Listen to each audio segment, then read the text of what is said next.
तो हेलो बच्चों, आज हम लोग पढ़ेंगे क्लास 10th का साइंस। तो आज हम लोग पढ़ेंगे पहला चैप्टर। देखते हैं कि रासायनिक अभिक्रिया एवं समीकरण क्या होते हैं। तो देखते हैं रासायनिक अभिक्रिया। तो देखिए, जब किसी पदार्थ या पदार्थों के समूह द्वारा उनके संयोग से नए पदार्थ का निर्माण होता है, रासायनिक अभिक्रिया कहलाती है। इसका मतलब क्या हुआ? कोई जो पदार्थ होते हैं, तत्व होते हैं, उनके संयोग से जब नए पदार्थ का निर्माण होता है वही रासायनिक अभिक्रिया कहलाती है। यानी जो तत्व होते हैं वो आपस में जुड़ते हैं, ठीक है, और जुड़ते हैं तो नए पदार्थ का निर्माण करते हैं। तो उन्हीं को जब जुड़ते हैं तो उसे रासायनिक अभिक्रिया कहते हैं। और निर्माण करते हैं, दोनों को मिलाकर रासायनिक अभिक्रिया कहते हैं। मतलब जैसा कि जब जुड़ेंगे, निर्माण करेंगे, तो इसी जुड़ने और निर्माण करने की प्रक्रिया को ही रासायनिक अभिक्रिया कहते हैं। तो आगे हम लोग देखते हैं। देखिए, किसी रासायनिक अभिक्रिया में जो पदार्थ भाग लेते हैं उन्हें अभिकारक कहते हैं, तथा जो नए पदार्थ बनते हैं उन्हें उत्पाद कहते हैं। तो मैंने बताया कि जैसे दो पदार्थ हैं, उनके संयोग हो रहे हैं, तो जो दो पदार्थ हैं उनको क्या कहते हैं? अभिकारक, ठीक है। जैसे युद्ध में सैनिक भाग लेते हैं तो क्या कहलाएंगे? अभिकारक। मैं ये उदाहरण के लिए बता रहा हूँ, तो क्या कहलाएंगे? अभिकारक, ठीक है। तो देखते हैं, जो नए पदार्थ बनते हैं उन्हें उत्पाद कहते हैं, ठीक है। तो ये देखिए, ये उदाहरण है A+B+C, मतलब A+B, ये जो उत्पाद देता है नया वो क्या होता है? C। और एक क्या है? LHS, ये है RHS। यानी जो left hand side, right hand side, ये दोनों इक्वल होना चाहिए, ठीक है। तो हम लोग आगे देखते हैं। अब क्या है? रासायनिक परीक्षण। रासायनिक परीक्षण जैसे होता है श्वसन, भोजन का पचना, जंग लगना, दही का बनना इत्यादि। ये भी क्या है? ये भी रासायनिक अभिक्रिया है। यहाँ जो रासायनिक अभिक्रिया होती हैं तो जंग लग जाता है। जैसे कि छड़ अगर कहीं बाहर रखा रहता है तो आप लोग देखेंगे कि नमी प्राप्त करके उस पर भूरे रंग की परत चढ़ जाती है, तो क्या होता है? जंग लगना वो होता है। और दही का जो बनना होता है वो भी रासायनिक परीक्षण में ही आता है। अब हम लोग देखेंगे कि रासायनिक अभिक्रियाएं, जब रासायनिक अभिक्रिया होती है तो कैसे हम जानेंगे कि रासायनिक अभिक्रिया हो रही है। तो इसके लिए हम लोग वहाँ पर कुछ परिवर्तन देखेंगे जो निम्न हैं: ताप परिवर्तन, अवस्था परिवर्तन, रंग परिवर्तन, वाष्प परिवर्तन इत्यादि। जैसे हम लोग देखते हैं कि ताप परिवर्तन में क्या होता है, तो ताप परिवर्तन में जब जैसे कि पानी को गर्म किया जाए तो ताप वो बदल जाता है, ताप निकलता है, ऊष्मा निकलता है, और वो बदल जाता है किसमें? गैस में। और अवस्था गैस में बदल जाएगा, उसका अवस्था परिवर्तन हो जाएगा। और रंग परिवर्तन, जैसे कि छड़ है वो रहता है चमकीले कलर का, फिर जब उस पर जंग लगता है तो भूरे रंग की परत चढ़ जाती है, तो उसमें हो जाता है रंग परिवर्तन। नॉइस के लिए माफ़ी चाहूँगा। तो उसमें रंग परिवर्तन हो जाता है। और वाष्प परिवर्तन भी होता है, जैसा कि मैंने बताया, पानी गर्म करने पे वाष्प निकलता है, इत्यादि परिवर्तन होते हैं, ठीक है। आगे क्या देखना है? रासायनिक समीकरण। तो रासायनिक समीकरण किसे कहते हैं ये हम लोग देखते हैं। तो किसी रासायनिक अभिक्रिया में अभिकारक तथा उत्पाद को अनेक सूत्रों अथवा प्रतीकों द्वारा लिखने की विधि रासायनिक समीकरण कहलाती है। बहुत लंबा है, मैं आपको इजीली समझा देता हूँ। किसी रासायनिक अभिक्रिया, मैंने बताया रासायनिक अभिक्रिया क्या होती है, तो वही ये कह रहा है किसी रासायनिक अभिक्रिया जो कि कोई रासायनिक अभिक्रिया होता है उसमें अभिकारक उत्पाद को उनके सूत्रों से, यानी उनके सूत्र होते हैं, जैसे लोहा है उसका सूत्र होता है Fe, मैग्नीशियम है उसका सूत्र होता है Mg, ऐसे सोना है Au उसका, चांदी है Ag उसका सूत्र होता है, कॉपर है Cu होता है, ऐसे सूत्र होते हैं। तो क्या कह रहा है, उत्पाद और अभिकारक को उनके सूत्रों अथवा प्रतीकों द्वारा लिखने की विधि रासायनिक समीकरण कहलाती है। तो उनको जब लिखते हैं तो वही जो विधि है वही रासायनिक समीकरण कहलाती है। रासायनिक समीकरण तो होते हैं दो प्रकार के, एक होता है शब्द समीकरण,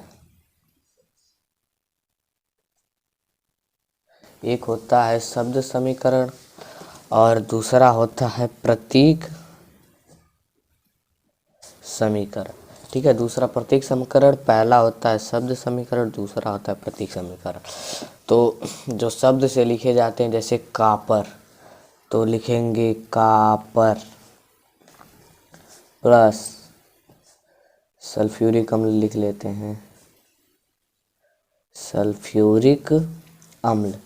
तो कॉपर सल्फ्यूरिक अम्ल ये बहुत लंबा हो जा रहा है, इसको अच्छे तरीके से जल्दी लिखने के लिए विधि अपनाई जाती है, जैसे प्रतीक समीकरण कहते हैं, उनके सूत्रों से लिखा जाता है। तो क्या बनाएगा, तो ये बनाएगा मतलब बनाएगा कॉपर सल्फेट, कॉपर सल्फेट और आगे देगा हाइड्रोजन। ठीक है, तो ये ऐसे ही होते हैं शब्द समीकरण। तो शब्द समीकरण को लिखना कठिन होता है, इसलिए ज़्यादातर शब्द समीकरण का प्रयोग नहीं किया जाता, ज़्यादातर प्रतीक समीकरण का ही प्रयोग किया जाता है। तो हम लोग आगे बढ़ते हैं। तो चलिए देखते हैं आगे हम लोगों को क्या देखना था, रासायनिक समीकरण या ढांचा समीकरण। ठीक है, या कंकाली समीकरण या ढांचा समीकरण, ये क्या होता है देखते हैं। जब किसी रासायनिक समीकरण को केवल सूत्रों या प्रतीकों द्वारा व्यक्त कर दें और उसे संतुलित न करें और वह समीकरण कंकाली समीकरण या ढांचा समीकरण कहलाता है।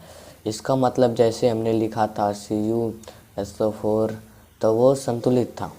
अगर हम दूसरा कोई समीकरण लिखें और उसको संतुलित ना करें तो क्या होगा, कंकाली समीकरण।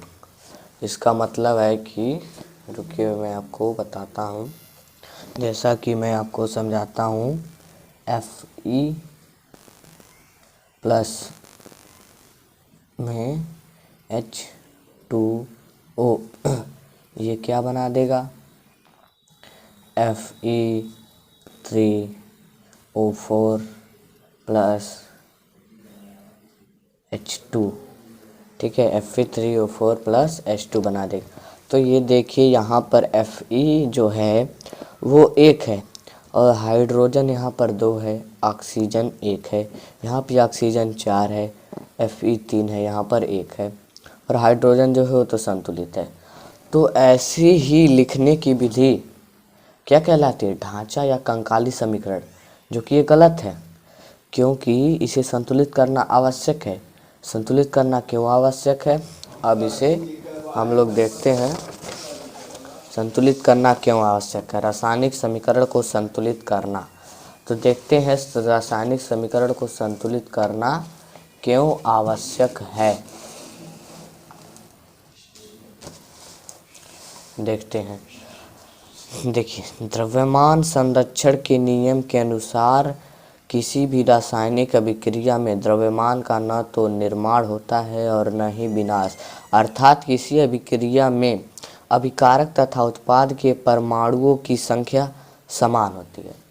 इसका मतलब जो मैंने बताया कि जो Fe3 था उसे संतुलित करना आवश्यक है और O4 जो था उसे भी संतुलित करना आवश्यक है। H2 तो संतुलित था, यानी इसे संतुलित करना आवश्यक है, क्योंकि द्रव्यमान संरक्षण का नियम कहता है कि द्रव्यमान को न तो उत्पन्न किया जा सकता है और न ही नष्ट, ये एक रूप से दूसरे रूप में परिवर्तित होती रहती है। जैसे कि ये विद्युत है, ये विद्युत से लाइट में परिवर्तन हो जाती है, विद्युत जो है उसको दिया जाएगा तो धन में परिवर्तन हो जाती है।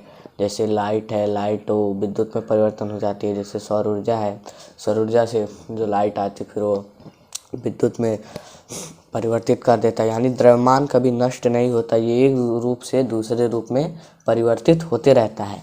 ठीक है, तो इसे नष्ट नहीं किया जा सकता, इसीलिए जो है इस समीकरण को संतुलित करना आवश्यक होता है। आप लोग ऐसे नहीं लिखेंगे जैसे हमने लिखा था, समीकरण को आप लोग संतुलित करके ही लिखेंगे, वरना आपको पेपर में नंबर नहीं मिलेगा। देखते हैं, तो देखिए यहाँ पर 3 Fe है, ठीक है, यहाँ पे O4 है, तो इसे कैसे संतुलित करेंगे ये हम लोग आगे देखते हैं। चरणबद्ध संतुलित करना क्या है? चरणबद्ध संतुलित करना यानी हीट एंड ट्रायल मेथड। तो इसका यूज कैसे करते हैं यही बताएगा कि समीकरण को संतुलित कैसे करते हैं। ठीक है, तो चरण फर्स्ट यानी पहले चरण में हम लोग क्या करेंगे, पहले चरण में हम लोग सर्वप्रथम दिए गए समीकरण का ढांचा समीकरण लिखते हैं। यानी कि जो असंतुलित हो, ढांचा समीकरण क्या है, जो असंतुलित हो या ढांचा समीकरण को क्या और कहते हैं, कंकाली समीकरण, शब्द समीकरण की तरह उसको लिखते हैं, वो भी होता है एक समीकरण। तो देखते हैं, पहले इसे कंकाली समीकरण या ढांचा समीकरण के रूप में लिखते हैं जो कि असंतुलित है। ठीक है, अब चरण 2 में क्या करते हैं, रासायनिक समीकरण में उपस्थित प्रत्येक तत्व के परमाणु की संख्या निम्न प्रकार लिखते हैं। तो देखिए ये है तत्व, अभिकारक, उत्पाद। ठीक है, क्या है, तत्व, अभिकारक और उत्पाद। इसका मतलब है कि जब हमने Fe और H2O से अभिक्रिया कराया था, तो जब ये अभिकारक थे तो Fe की संख्या 1 थी, हाइड्रोजन की संख्या 2 थी और O की संख्या 1 थी।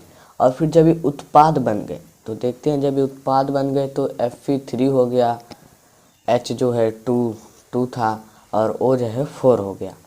तो ये देखते हैं दूसरे चरण में। और तीसरे चरण में हम लोग देखते हैं, जिस तत्व का परमाणु संख्या अधिक होता है उस तत्व को LHS और RHS में पहले संतुलित करते हैं। तो क्या है, जिस तत्व का परमाणु संख्या अधिक होता है उस तत्व को LHS और RHS में पहले संतुलित करते हैं। LHS RHS मैंने बताया, जिधर अभिकारक होता है उधर LHS होता है, जिधर उत्पाद होता है RHS होता है। तो सबसे ज़्यादा कौन है, पहले सबसे ज़्यादा O है ना, पहले देखिए 3, 2 और 4, इसमें सबसे ज़्यादा क्या है, ऑक्सीजन है। तो ऑक्सीजन को सबसे पहले संतुलित करेंगे। तो देखिए यहाँ पर Fe, ऑक्सीजन को यहाँ नहीं लिख सकते, जैसे कि 4H2O है यहाँ पर, तो यहाँ पे 4 लिखना पड़ेगा उसको संतुलित करने के लिए। तो इधर नहीं लिख सकते, यहाँ पर ना, यहाँ पर लिख सकते हैं ना, या नीचे लिख सकते हैं। इसको लिखा जाता है, जो ये पूरा तत्व है इसके इधर इस तरफ यहाँ पर लिखा जाता है। ठीक है, और यहाँ भी नहीं लिख सकते, यहाँ पर और यहाँ पर इधर नहीं लिख सकते आप लोग। इसको कहाँ लिखा जाता है, इसके बगल में, यानी ये इंटू होता है, यहाँ पर इसको इंटू कहा जाता है। यहाँ पर समझिए एक प्रकार से गुणा होता है। तो जब ये गुणा होता है तो 4 बनाएगा, ये 4O2 हो जाएगा। लेकिन जब H2 से भी गुणा करेगा तो ये क्या हो जाएगा, 4 दूना 8 H2 हो जाएगा। तो इसको भी आगे संतुलित करेंगे।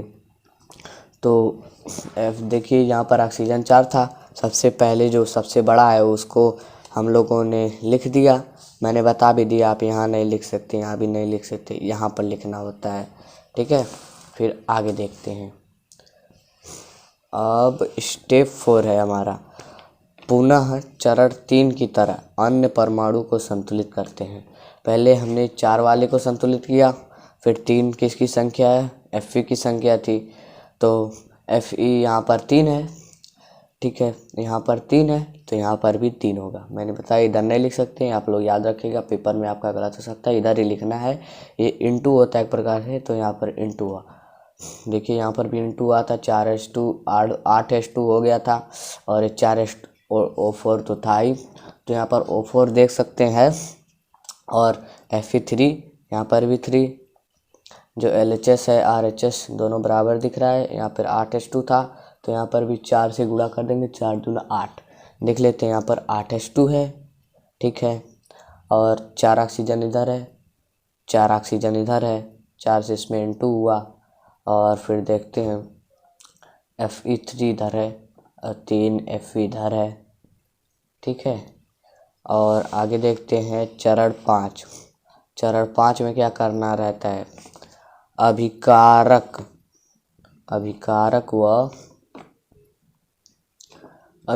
व उत्पाद की प्रवस्था लिखते हैं। प्रवस्था मतलब संकेत, यानी Fe क्या है, प्रवस्था होती है 3।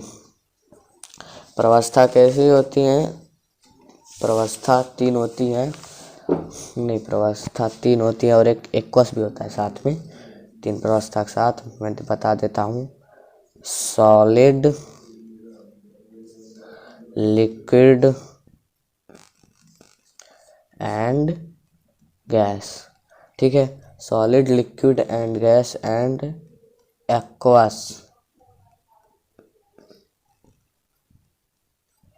एक्वस होता है, ठीक है। एक्वस की स्पेलिंग शायद गलत है, आप लोग कमेंट में लिख दीजिएगा गलत है कि सही है, तो आगे हम इसको सही करवा लेंगे। देखिए, तो solid, liquid and gas and aqueous. तो देखिए, जो सॉलिड होता है वो तो होता है ठोस, और जो लिक्विड होता है वो होता है तरल, और जो गैस होता है वो तो गैस होता है, और जो एक्वस होता है ये होता है जलीय। अब कुछ बच्चे कन्फ्यूजन रहते हैं, ये भी तरल है, ये भी तरल है, यानी दोनों जलीय है। तो कैसे, जैसे देखिए, अगर लिक्विड रहता है, ठीक है, तो ये यौगिक नहीं रहेगा, ये केवल तत्व रहेगा, ठीक है। ये केवल क्या रहेगा, तत्व रहेगा। अगर जल के साथ कोई अगर तत्व घुला रहे, जल के साथ जो है कोई तत्व घुला रहे, तो वो तरल अवस्था में हो, तो उसे क्या कहेंगे, एक्वस, ठीक है। एक्वस और लिक्विड में आप लोग कंफ्यूज नहीं होंगे। ये जल के साथ जब कोई तत्व या पदार्थ घुला रहे तो उसकी अवस्था एक्वस हो जाएगी, और लिक्विड जो है वो केवल तत्व रहेगा, ठीक है, उसके साथ कुछ मिक्स नहीं रहेगा। आप समझ गए आप लोग। अब आगे देखते हैं चरण 6, ठीक है। अब चरण 6 में क्या है, देखते हैं। चरण 6, दिए गए समीकरण की परिस्थिति ताप, दाब, उत्प्रेरक, वर्धक, जिसे तीर के ऊपर लिखते हैं। अब देखते हैं हम लोग क्या कह रहा है। समीकरण की परिस्थिति ताप, दाब, उत्प्रेरक, वर्धक, जिसे तीर के ऊपर लिखते हैं। यानी ताप दाब क्या है, मैंने आप लोगों को बताया था, जब रासायनिक अभिक्रिया होगी तो उसमें ताप निकलेगा, उष्मा निकलेगा। अब ये क्यों निकलेगा, जैसे कि रासायनिक अभिक्रिया अपने आप नहीं होगी, या फिर होती भी है कुछ, ठीक है। जैसे कि लोहा को रख दिया जाए तो अपने आप अभिक्रिया कर लेता है, तो वहाँ पर हमें क्या दिखता है, वहाँ पर ताप पड़ता है या फिर दाब पड़ता है। दाब से जो है उस पर हवा का दाब रहता है, दाब से जो उस पर नमी बैठती है, फिर उस पर जंग लग जाता है, ठीक है। तो ताप देखिए, यदि रासायनिक अभिक्रिया देखिए, यहाँ पर देखिए, अगर हम लें CO, ठीक है, कार्बन मोनोऑक्साइड, जो कि है गैसीय स्टेट में, ठीक है, और लें 2 हाइड्रोजन, ये भी गैसीय स्टेट में है, और इसको 340 एटमॉस्फेरिक दाब पर अगर इन दोनों गैसों को मिक्स करके इसको दाबा जाए, प्रेशर दिया जाए इस पर, तो ये जो क्या होगा, ये हो जाएगा CH3OH, यानी क्या हो जाएगा, एक्वस फॉर्म में हो जाएगा, एक्वस फॉर्म में हो जाएगा, यानी ये बन जाएगा मेथेनॉल, ठीक है। ये कार्बन चैप्टर का है, आगे हम लोग चैप्टर पढ़ेंगे जल्दी जल्दी मैं इन चैप्टर को ख़त्म करूँगा। आप लोग जल्दी जल्दी इससे जुड़े रहें। लगभग 45 दिन का टारगेट रहेगा साइंस ख़त्म करने का। फिर उसके बाद और सब्जेक्ट चलते रहेंगे, साथ में मैथ भी चलेगा। चैनल को आप लोग सब्सक्राइब कर लें, लाइक भी करते हैं अगर वीडियो को अगर अच्छा लगे तो। और देखते हैं और क्या क्या परिवर्तन होते हैं। ये देखिए, ये है पौधों में। पौधों में क्या होता है देखिए, जैसे 6CO2 + 6H2। हमारे वायुमंडल में कार्बन डाइऑक्साइड है, सभी लोग जानते हैं। हम लोग ऑक्सीजन लेते हैं, कार्बन डाइऑक्साइड छोड़ते हैं, और H2O नमी के रूप में उपस्थित रहता है। सूर्य का प्रकाश है ही। तो पौधे क्या करते हैं कि जो वायुमंडल में उपस्थित जो होता है CO2, ठीक है, उसको 6 भाग CO2 लेते हैं, ठीक है। 6 भाग जो है CO2 लेते हैं, वो भी क्या, एक्वस फॉर्म में। अब कैसे आप लोग समझेंगे, एक्वस फॉर्म यानी CO2 जो है, कार्बन जो है ऑक्सीजन के साथ मिला हुआ है, यानी ये एक्वस हो गया, ठीक है। तो 6CO2 लेते हैं, और H2O जो होते शुद्ध पानी, ये लिक्विड अवस्था में हो गया। 6 भाग H2O लेते हैं, यानी अपनी जड़ों द्वारा भूमि में से पानी लेते हैं, और 6 भाग क्या लेते हैं, कार्बन डाइऑक्साइड और सूर्य का प्रकाश लेते हैं, ठीक है। इतनी सामग्री ये पहले लेते हैं, फिर क्या बना देते हैं, C6H12O6 + 6CO2। ये अपने लिए बनाते हैं ग्लूकोज, जो इनके बढ़ने एवं पोषण में सहायता करता है, ठीक है, ग्लूकोज। और ये देते हैं 6O2, 6 भाग ऑक्सीजन, जो मानव के लिए बहुत ही आवश्यक होता है। ये प्राणदायिनी गैस है, अगर पौधे ना रहें तो जीवन भी नहीं रहेगा। नॉइज के लिए सॉरी चाहूँगा।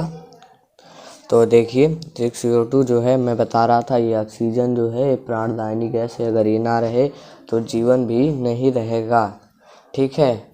तो ये अपने लिए ग्लूकोज बनाते हैं, सूर्य के प्रकाश में बनाते हैं, ठीक है। क्लोरोफिल की उपस्थिति में, जो पौधों में होता है क्लोरोफिल पाया जाता है, क्लोरोफिल की उपस्थिति में ये 6 भाग कार्बन डाइऑक्साइड लेते हैं, और 6 भाग जल लेते हैं।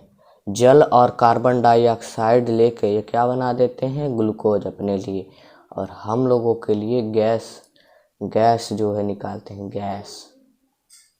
गैस निकालते हैं। वो क्या है, 6 भाग O2। फिर इसको हम लोग ग्रहण करते हैं, फिर हम लोग कार्बन डाइऑक्साइड निकालते हैं। तो इसके आगे हम लोग देखते हैं कुछ अभिक्रियाएं जो पेपर में आ सकती हैं। तो इसको देख लेते हैं, क्या है, H2 + Cl2। तो क्या बनाएगा, HCl, जो क्या होगा, गैसिस स्टेट में होगा। वीडियो के लास्ट में मैं आपको ये बताऊंगा ये अभिक्रियाएं कैसे होती हैं, इनको कैसे किया जाता है, अभी मैं वीडियो के लास्ट में बताऊंगा। तो आप लोग ये देखिए, H2 + Cl2, ठीक है। H2 और Cl2 जो होता है मिलके क्या बनाता है, HCl, जिसे कहते हैं हाइड्रोक्लोरिक एसिड, ठीक है। हाइड्रोक्लोरिक एसिड जो बहुत ही हमारे पेट में भी पाया जाता है, जो कि बहुत ही सांद्र होता है। सांद्र मतलब इसकी सांद्रता अधिक होती है, जो कि अधिक शक्तिशाली होता है, जो किसी भी चीज़ को जला या गला सकता है, ठीक है। तो क्या मिलता है, ये गैसेस स्टेट में मिलता है। गैसेस स्टेज में इसकी अभिक्रिया होती है। आगे देखते हैं, ये दिया है BaCl2 + Al2SO4 का होल थ्रायस। ये जो ऐसे रहता है ब्रैकेट, इसको पढ़ते हैं होल मतलब पूरा, होल मतलब पूरा, और 3 को पढ़ते हैं थ्रायस, 2 रहेगा तो पढ़ेंगे ट्वायस, ठीक है। अब यहाँ पर देखते हैं BaSO4 बनाएगा ये, और प्लस AlCl3। ये कैसे BaSO4 और AlCl3 बना रहा है, अभी आप लोग इस अभिक्रिया को देख लीजिए। मैं आपको अभी लास्ट के वीडियो में बताऊंगा, तो आप बहुत ही अच्छे से कोई भी अभिक्रिया कर लेंगे, कोई भी अभिक्रिया समझ जाएंगे कि यहाँ पे Cl2 क्यों आया या SO4 क्यों आया, कहाँ से। और फिर ये आप लोग जान ही रहे हैं यहाँ पर 3 क्यों आया, क्योंकि इस अभिक्रिया को संतुलित किया गया है। जो कि एक ढांचा समीकरण नहीं है, ये है संतुलित रासायनिक समीकरण। और यहाँ पर देख सकते हैं, यहाँ पर भी 2 है, इसमें भी 2 है, इसमें भी 2 है, यहाँ पर 2H है, 2Cl2 है, मतलब 2Cl है, यानी ये दोनों संतुलित समीकरण हैं। अब आगे देखते हैं, Na+H2O यानी क्या है, सोडियम और जल। H2O का क्या पढ़ेंगे, जल। सोडियम और जल की अभिक्रिया जब होती है तो क्या बनाता है, NaOH+H2। ठीक है, क्या बनाता है, NaOH+H2। तो देखते हैं कैसे ये H2 बनाता है। जो Na होता है OH और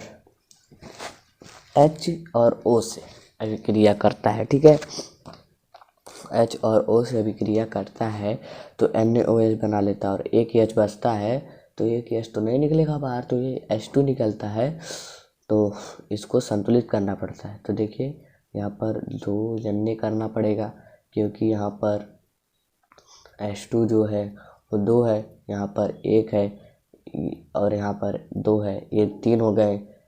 RHS में कितने H हो गए, 3 H हो गए, तो ये दिक्कत है। तो यहाँ पर करेंगे, यहाँ पर 4 H हो गए। ठीक है, और यहाँ पर 2 ऑक्सीजन हो गया, 2 ऑक्सीजन हो गया। ठीक है, 2 सोडियम हो गया। ठीक है, और 2 हाइड्रोजन हो गया, और यहाँ पर 2 हाइड्रोजन, 4 इधर हो गया, और 2 दूना 4 इधर भी है, और 2 Na इधर भी कर देंगे, क्योंकि इसको संतुलित करने के लिए हमने 2 यहाँ पर लगाया था, तो ये Na से भी गुणा करेगा। मैंने बताया इधर आप 2 नहीं लिख सकते, इधर नहीं लिख सकते, किधर नहीं, इधर लिखेंगे। ठीक है, तो आगे देखते हैं अभिक्रिया कौन सी है। ये है BaCl2 + Na2SO4। मैं बता दूं कि ये एग्ज़ाम में आ सकता है, बहुत ही, ये सब जो है ये एग्ज़ाम में आ सकते हैं, इनको याद कर लीजिए आप लोग। मैं ये कभी वीडियो के लास्ट में दूंगा, आप मुझे अगर कर लेंगे, अगर बनाएंगे तो आप पूरी अभिक्रिया समझ जाएंगे कि अभिक्रिया कैसे हो रही है, आप फिर कोई अभिक्रिया में करने में हिचकिचाहट नहीं होगी। तो देखते हैं क्या है ये, BaCl2 यानी बेरियम क्लोराइड और Na2SO4 यानी सोडियम सल्फेट। तो ये बनाएगा BaSO4 + NaCl। ठीक है, BaSO4 + NaCl बनाएगा। ये Ba जो है SO4 के साथ चला जाएगा, Na जो है Cl के साथ, तो NaCl बनाएगा। Na2Cl ऐसे नहीं लिखाएगा, अभी वीडियो क्लास में समझाना पड़ेगा, तब आप समझ जाएंगे क्यों ऐसा नहीं लिखाएगा। फिर देखते हैं NaCl बना लेगा, तो ये 2 है, तो इसको 2 कर देंगे। Ba सही है, Ba यहाँ पर है, SO4 भी है, ये 2 है, तो यहाँ पर 2 Na लग गया है, ये Cl2 भी 2 है, तो यहाँ पर भी 2 लग गया है, तभी संतुलित है। और कुछ अभिक्रियाएं देखते हैं। NaOH+HCl, तो क्या बना देगा, NaCl और H 2H2 यानी H2O। क्या बना देगा, NaCl और H2O। क्या बना देगा, NaCl और H2O। ठीक है, तो आगे बढ़ते हैं। अब देखते हैं अभिक्रियाएं जो होती हैं वो कितने प्रकार की होती हैं। तो पहला ये आपके सामने दिख रहा है संयोजन अभिक्रिया, दूसरा होता है वियोजन अभिक्रिया, और तीसरा होता है विस्थापन अभिक्रिया, और चौथा होता है द्विविस्थापन अभिक्रिया। ठीक है, और पांचवा होता है अपचयन व उपचयन अभिक्रिया। ठीक है, इतना हम लोगों को पढ़ना है, फिर उसके बाद हम लोगों को संक्षारण पढ़ना है, फिर संक्षारण के बाद विकृत गंधिता पढ़ लेंगे, जिसको इंग्लिश में रेंसिडिटी कहते हैं। यानी इसके बाद हमारा चैप्टर ख़त्म हो जाएगा। फिर मैं उसके बाद आपको कुछ तत्व दूंगा और समझा दूंगा कि कैसे ये अभिक्रियाएं होती हैं। तो ठीक है, देखते हैं संयोजन अभिक्रिया। तो संयोजन अभिक्रिया क्या होती है, तो देखिए संयोजन अभिक्रिया वह रासायनिक अभिक्रिया, क्या है, वह रासायनिक अभिक्रिया जिसमें 2 या 2 से अधिक अभिकारक मिलकर एकल उत्पाद का निर्माण करते हैं, संयोजन अभिक्रिया कहलाते हैं। इसका मतलब क्या है, वह रासायनिक अभिक्रिया क्या है, वह रासायनिक अभिक्रिया जिसमें दो या दो से अधिक अभिकारक मिलकर जो है एकल उत्पाद का निर्माण करते हैं। यानी उत्पाद जो बनेगा एक ही बनेगा, दो नहीं बन सकता है संयोजन अभिक्रिया में। अगर एग्ज़ाम में दे दिया जाए समीकरण, तो अगर एकल उत्पाद बन रहा है और दो अभिकारक और पूछ दिया जाए कौन सी प्रकार की अभिक्रिया है, तो आप लिख देंगे संयोजन अभिक्रिया। तो इसके कुछ उदाहरण देख लेते हैं समीकरण के। देखिए जैसे C+O2 जो कार्बन होता है वो ऑक्सीजन से अभिक्रिया का बनाता है CO2। ये बहुत ही आसान समीकरण, इसे आप याद कर लीजिए। पूछ सकता है संयोजन अभिक्रिया क्या है, इसके उदाहरण दीजिए। वियोजन अभिक्रिया क्या है, विस्थापन, द्वितीय विस्थापन, उपचयन, अपचयन, ये सब याद कर लेंगे और इसके उदाहरण एवं समीकरण भी याद कर लेंगे आप। प्रावस्था लिखना उतना ज़रूरी नहीं है, प्रावस्था आप नहीं लिखेंगे फिर भी चलेगा, लेकिन C+O2 जो है CO2 ये आप याद कर लेंगे, देख लेंगे। और जैसे देख लेते हैं H2+O2 जल कैसे बनता है, तो ये बन जाएगा H2O। H2+O2 है यहाँ पर, तो H2O बना, तो यहाँ पर ऑक्सीजन को 2 चाहिए, तो यहाँ पर 2 हो गया यहाँ पर ऑक्सीजन। और जो यहाँ पर 4 हो जा रहा है हाइड्रोजन, तो इधर भी 2 करना पड़ेगा, तो ये बराबर हो जाएंगे। और देख ले सकते हैं आप लोगों ने देखा होगा घर में, जब अब तो पहले होता था चूना जो आता था, क्या आता था चूना, तो चूना को जब पानी में डाला जाता था तो वो खौलने लगता था, कुछ देर तक खौलता था, फिर उसके बाद उसे पेंट किया जाता था। ठीक है, पेंट किया जाता था। तो आप लोग अगर नहीं देखे होंगे तो अपने माँ बाप से पूछ सकते हैं, पेरेंट्स से, किसी से भी। तो देखते हैं जो चूना होता है, पहले चूना आता है मार्केट से, फिर इसको जब जल में डाला जाता है तो बना देता है CaOH का होल्टॉस जो खौलता रहता है। फिर कुछ देर बाद ये खौलना शांत हो जाता है, फिर इसको दीवार पे पुताई की जाती है। यानी ये गर्म यही रहता है, गर्म से ठंडा हो जाता है, फिर इसको दीवार पे पुताई की जाती है। फिर आगे हम लोग देखते हैं कि ये जो चूना है अभिक्रिया करके क्या क्या कैसे कैसे होता है। तो देखिए जैसे इसे कली चूना भी कहते हैं, कैल्शियम ऑक्साइड भी से कह सकते हैं, आ सकता है पेपर में। ये देखिए H2O से अभिक्रिया कराएगा, बुझा चूना बनाएगा।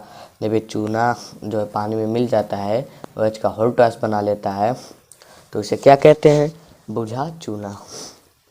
यहाँ पे देखेंगे कैसे कैसे ये जो कैल्शियम होता है CaO होता है, ठीक है, CaO होता है, और ये H2O यानी 2 भाग H और 1 भाग O H2O से अभिक्रिया करता है, तो ये बना देता है CaOH का होल्टॉस। अब देखेंगे जब CaOH का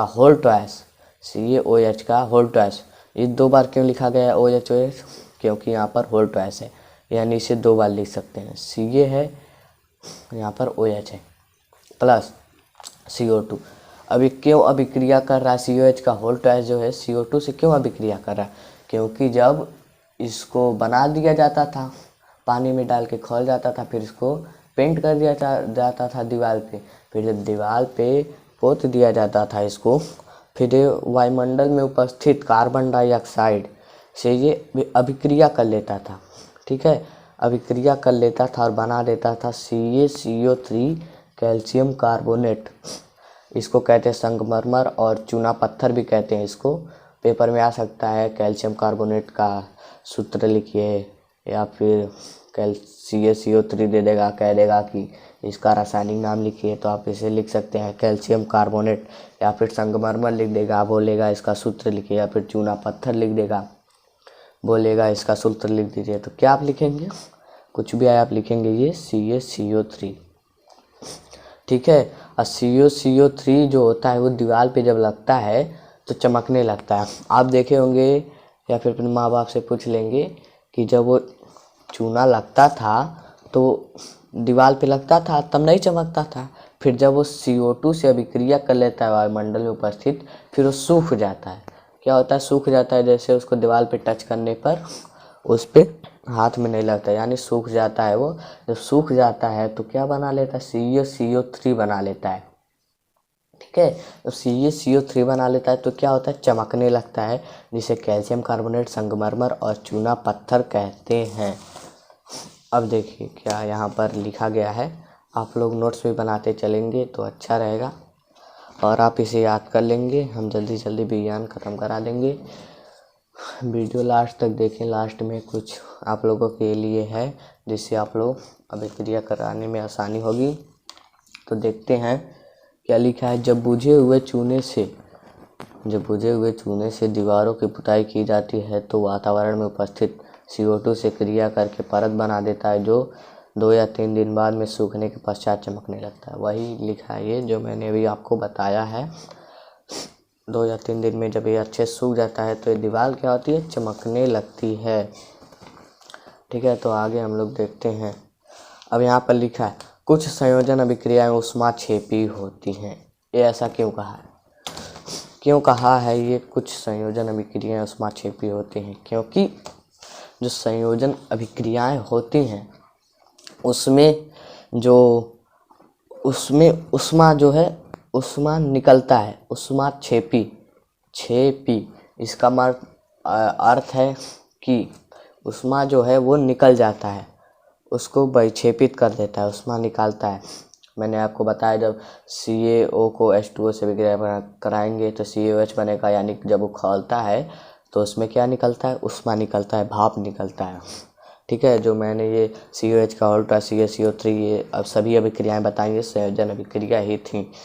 आप इन्हें याद कर सकते हैं, पेपर में आप लिख सकते हैं। ठीक है, क्या है, ऊष्माक्षेपी होती हैं। अब देखते हैं ऊष्माक्षेपी अभिक्रिया का परिभाषा क्या होता है, देख लेते हैं। वह अभिक्रिया जिसमें अभिक्रिया के पश्चात क्या है, वह अभिक्रिया जिसमें अभिक्रिया के पश्चात उत्पाद के साथ साथ ऊष्मा का उत्सर्जन होता है, ऊष्माक्षेपी अभिक्रिया कहलाती है। मैंने वही बताया आपको कि वह अभिक्रिया जिसमें अभिक्रिया के पश्चात उत्पाद के साथ, यानी जब CaO था, या मान लीजिए कि CaO है कैल्शियम ऑक्साइड, जो हम बाज़ार से लाएंगे और बाल्टी में पानी रख देंगे और इधर किसी चीज़ में इसको चूने को रख देंगे तो अपने आप अभिक्रिया नहीं करेगा, और करेगा नहीं तो ये खोलेगा भी नहीं, इसमें ऊष्मा भी नहीं निकलेगी। ठीक है, इसमें ऊष्मा ही नहीं निकलेगी। तो यही बोल रहा है, जब अभिक्रिया के पश्चात, यानी अभिक्रिया होगा ही नहीं तो ऊष्मा कैसे निकलेगी। तो यानी अभिक्रिया के पश्चात जब CaO को H2O में मिलाया जाता है तो अभिक्रिया हो जाएगी। अभिक्रिया के पश्चात जो है निकलता है क्या, ऊष्मा। जब ऊष्मा निकलेगा तो ये होगा ऊष्माक्षेपी।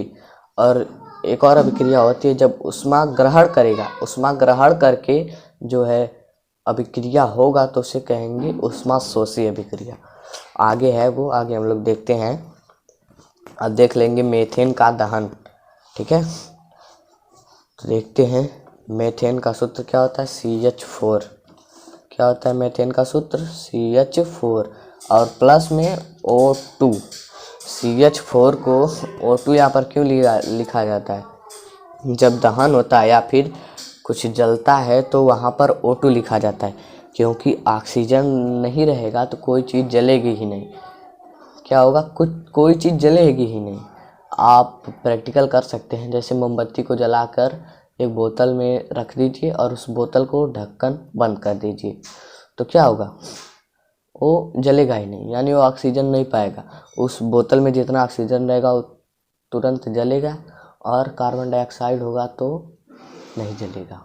जब तक ऑक्सीजन नहीं रहेगा तब तक कोई चीज़ नहीं जलेगी। ठीक है, ये आपको समझ में आ गया अच्छे से। जब तक क्या होगा, ऑक्सीजन नहीं रहेगा कोई चीज़ जलेगी ही नहीं। यानी जब किसी चीज़ की दहन या जलाने की बात होगी तो जैसे कहा गया मीथेन का दहन तो CH4 प्लस O2 लिखा जाएगा। अगर कहा जाए पानी का दहन यानी H2O प्लस O2 लिखा जाएगा, यानी पानी को जलाया जा रहा है। जब पानी को मतलब गर्म किया जाएगा तो क्या होगा, पानी तो भाप बन जाएगा, तो यानी ही दहन कहा जाएगा। जब कोई चीज़ जलने की बात होगी क्या कहा जाएगा, दहन। इतनी चीज़ें आपको एक एक पॉइंट में कंफर्म कराते चला हूँ ताकि आप भूलें ना, और आप इसे नोट कर लें ताकि अच्छे से याद कर सकें। तो आगे देखते हैं। तो ये बनाता क्या है, ये बनाएगा CO2 प्लस H2O और उष्मा। देखिए जब इसको जलाएंगे तो क्या होगा, जब इसको जलाएंगे तो जो है कार्बन डाइऑक्साइड निकलेगा, और वो ये है जो H2O यानी जल भाप की अवस्था में निकलेगा। ठीक है, गैस स्टेट में लिखेंगे नहीं फिर भी चलेगा जी, पर अवस्था इसका नहीं लिखेंगे फिर भी चलेगा। तो देखते हैं प्लस उष्मा निकलता है। ठीक है, CH4 है जो इसको O2 से अभिक्रिया कराएंगे तो क्या निकलेगा, कार्बन डाइऑक्साइड और जल निकलेगा किस अवस्था में, गैसीय स्टेट में, और प्लस क्या निकलेगा, उष्मा। मैंने बताया उष्मा निकल रहा है, यानी कैसे अभिक्रिया है, ऊष्माक्षेपी अभिक्रिया है। ठीक है, उष्मा निकल रहा है यानी ऊष्माक्षेपी अभिक्रिया है। अब देखते हैं श्वसन। श्वसन भी एक प्रकार की क्या है, ऊष्माक्षेपी अभिक्रिया है। श्वसन क्या है, एक प्रकार की ऊष्माक्षेपी अभिक्रिया है। ये कैसे पता करेंगे श्वसन एक प्रकार से जो है ऊष्माक्षेपी अभिक्रिया है, तो देखते हैं। जब होता है C6H12O6 प्लस 6CO2, ये क्या कहते हैं, श्वसन। यानी नहीं हम लोग सांस ले रहे हैं यही श्वसन है। जो पेट में हमारे भोजन पचता है वो भी श्वसन है, क्योंकि जब हम सांस लेते हैं फिर जो ऑक्सीजन जाता है तो दहन होता है, मतलब आग, पेट में आग की भांति कुछ जलता है। ठीक है, तभी यहाँ पर O2 लिखा गया है, क्योंकि वहाँ पर दहन होता है। मैंने बताया जहाँ पर दहन होगा वहाँ पर O2 रहेगा। क्या रहेगा, O2। यहाँ पर 6 भाग O2 रहता है, यानी 6 भाग O2 रहता है। इस प्रकार कुछ इसी प्रकार पौधे का भी थी। पौधे की ये जो RHS है ये LHS में थी, और ये LHS इस तरफ थी। ठीक है, RHS में, यानी एक अगर पौधे की अभिक्रिया आप याद कर लेते हैं, ये उष्मा को नहीं लिखेंगे। अगर पौधे की श्वसन की अभिक्रिया आएगी, ये मानव श्वसन की अभिक्रिया है, ये दोनों आ सकता है। कहेगा पौधे की श्वसन की अभिक्रिया और मानव के श्वसन की अभिक्रिया लिखिए, तो आप ऐसे ही लिख देंगे। अगर पौधे की आप याद कर लेते हैं तो लिख सकते हैं, उसी को उल्टा करके लिख देंगे। ये पौधे में ये इस तरफ रहता है और ये इस तरफ रहता है। ठीक है, तो देखिए जो ग्लूकोज होता है पेट में जब खाना पचता है तो क्या बनता है, ग्लूकोज। फिर ये जो है ऑक्सीजन से अभिक्रिया करता है, फिर उसके बाद निकलता है 6CO2 और 6H2O। क्या निकलता है, 6CO2 यानी कार्बन डाइऑक्साइड जो हम सांस लेते हैं, फिर उसके बाद मुंह से बाहर निकाल देते हैं। ठीक है, फिर 6H2O यानी कि जल, पेट पानी बनता है, पेट में जल बनता है, वो क्या होता है, लिक्विड अवस्था में 6 भाग जल बन जाता है, और प्लस उष्मा।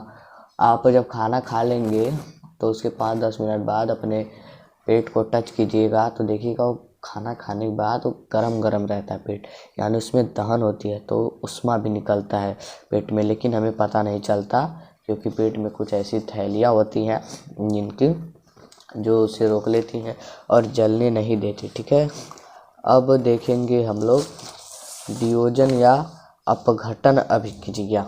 क्या देखेंगे, वियोजन या अपघटन अभिक्रिया।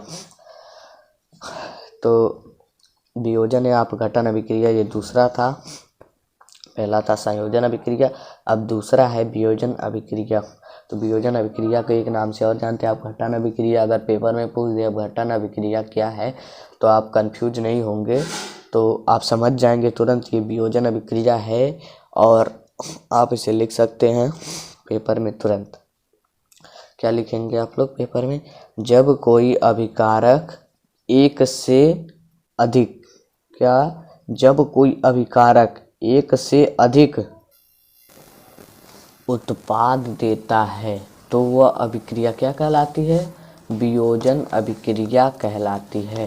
क्या है, जब कोई पदार्थ एक से अधिक उत्पाद देता है तो अभिक्रिया वियोजन अभिक्रिया कहलाती है। यानी जो अभिकारक होते हैं वो मिलकर एक से अधिक उत्पाद देते हैं तो क्या अभिक्रिया कहलाएगी, वियोजन अभिक्रिया। संयोजन अभिक्रिया में क्या था, वो एकल उत्पाद दे रहे थे। क्या दे रहे थे, एकल उत्पाद। और जो वियोजन अभिक्रिया में है वो एक से अधिक उत्पाद देंगे, 2 हो जाएगा या फिर 3 हो जाएगा, ऐसे भी हो सकता है। ठीक है, तो देखते हैं कैसे।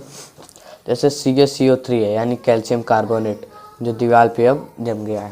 अगर उसको आप दीवार से ऐसे कुछ खुरच के छुड़ा लेंगे, फिर क्या करेंगे आप इसको अगर गर्म करेंगे, इसका ट्रायंगल इसको पढ़ते हैं डेल्टा, हीट भी पढ़ सकते हैं इसको। तीर के ऊपर जब तीर के ऊपर दर्शाया जाता है तो इसे पढ़ते हैं हीट। ठीक है, तो आप समझ जाएंगे तुरंत ये हीट का निशान है। और कैल्शियम कार्बोनेट यही है, मैंने आपको बताया था।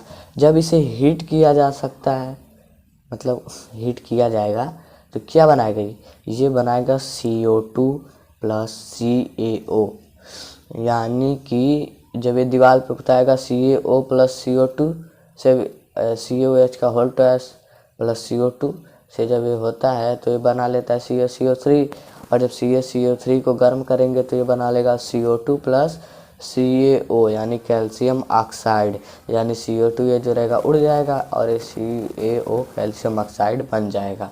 यानी फिर कैल्शियम ऑक्साइड को जल में मिलाएंगे, ये बनेगा, लेकिन इस बार ये नहीं खोलेगा क्योंकि ये चूना बुझ चुका है। ठीक है, इसको जब दोबारा यूज करेंगे ये इससे बना करके, तो ये जब इसको जल से विक्रिया कराएंगे तो नहीं खोलेगा। इसका विक्रिया क्या था, CaO प्लस H2O, COH का होल